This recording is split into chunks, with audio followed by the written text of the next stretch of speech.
Est-ce que vous voulez des bonnes nouvelles concernant notre santé? C'est non, c'est pas aujourd'hui. Saviez-vous que manger du jambon rose, Je m'appelle Peppa Pig. ça peut vous tuer?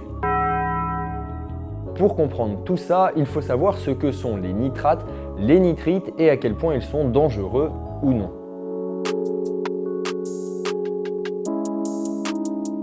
Nitrates, nitrites, tous les deux sont issus de l'azote, élément chimique N. D'un côté, on a le nitrate NO3-, de l'autre, le nitrite NO2-. Deux éléments qu'on peut retrouver à l'état naturel ou chimique sous forme de sel, par exemple avec le nitrite de potassium ou le nitrate de sodium. Ils sont indiqués sur les étiquettes alimentaires sous le nom E249, E250, E251 ou encore E252. C'est donc ce qu'on appelle des additifs. Des épices et des tas de bonnes choses.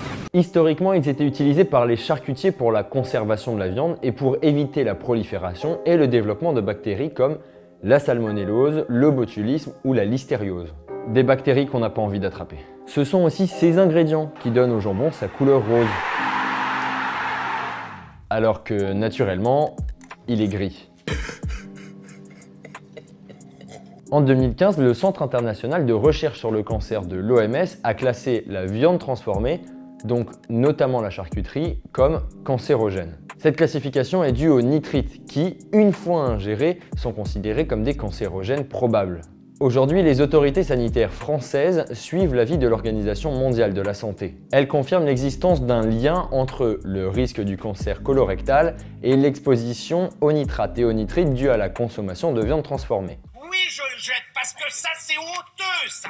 C'est pas de la charcuterie, ça, c'est de la merde. Pour faire face à cette problématique sanitaire, l'ANSES, l'Agence nationale de sécurité sanitaire, conseille de manger 150 g de charcuterie par semaine et d'avoir un régime alimentaire varié, 5 fruits et légumes par jour, vous connaissez la musique. À savoir, une tranche de jambon pèse environ 50 g.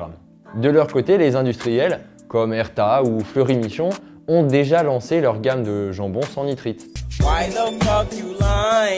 Et oui, parce qu'en fait, selon l'ANSES, ces solutions de substitution ne sont pas de véritables alternatives. Ces produits dits sans nitrite ajouté contiennent en réalité des nitrates et des nitrites cachés. C'était caché derrière des arbres. À chaque fois qu'il y avait des gens qui passaient, on faisait bouh.